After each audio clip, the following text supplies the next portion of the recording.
इस बार लोकसभा चुनाव की जब घोषणा हो रही थी, उधर इंडिया गठबंधन बन रहा था, तो उधर मायावती को अपने अपने पक्ष में लाने के लिए बंद रास्ते से एनडीए गठबंधन भी कोशिश कर रहा था, तो वही इंडिया गठबंधन भी पूरी जान लड़ा चुका था। सभी गठबंधन ने कोशिश की कि मायावती उनकी तरफ आ जाए, लेकिन मायावती ने अकेले चलने का स्टैंड लिया था। मायावती की अकेला चलोरे की पॉलिसी माया को भारी पड़ गई, लेकिन अचानक अब चुनाव बीत जाने के बाद माया का नजरिया बिल्कुल बदल चुका है। बदले निजाम में अपने आप को साबित करने के लिए अब मायावती ने नया पैतरा खेला है। क्या है मायावती का वो नया पैतरा, आज की इस रिपोर्ट में हम आपको दिखाएंगे भी और बताएंगे भी। दरअसल लोकसभा चुनाव 2024 के बाद बहुजन समाज पार्टी अपनी छवि में बदलाव करती दिख रही है। अकेले लोकसभा चुनाव लड़ी बसपा ने अब अपनी रणनीति में बड़ा बदलाव कर दिया है। वो दूसरे राज्यों के विधानसभा चुनाव में साथियों की तलाश कर रही है।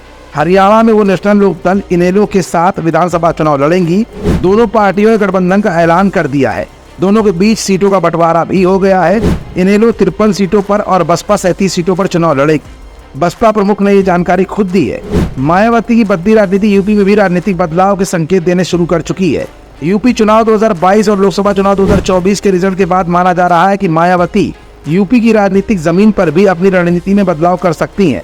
मायावती के उत्तराधिकारी आकाश आनंद लोकसभा चुनाव से पहले भी गठबंधन का इशारा करते दिख रहे थे। अब यूपी चुनाव 2027 बसपा के लिए बड़ा लक्ष्य है। उसमें आकाश आनंद की अगुवाई में बसपा की रणनीति में बदलाव होता दिख सकता है। दरअसल यूपी चुनाव 2022 के बाद अखिलेश यादव ने लोकसभा चुनाव 2024 में पीडीए यानी पिछड़ा दलित अल्पसंख्यक राजनीति के तहत भाजपा से अलग होते वोट बैंक पर कब्जा जमाया है। उन्होंने बड़ा डेंट मायावती के वोट बैंक पर भी किया है। इसके बाद भी मायावती के दलित वोट बैंक पर पकड़ को खत्म करने में वो कामयाब नहीं रहे। ऐसे में कांग्रेस के जरिए इंडिया गठबंधन में बसपा की एंट्री हो जाए तो अधिक आश्चर्य की बात नहीं होगी। इसी तरह उत्तर प्रदेश के बाहर अन्य राज्यों में भी अपनी स्थिति को मजबूत करने के लिए माया ने हरियाणा का रुख किया है। मायावती को इस बात का पूरी तरह से अंदेशा है कि बसपा लोकसभा चुनाव में अकेले लड़कर देख चुकी है।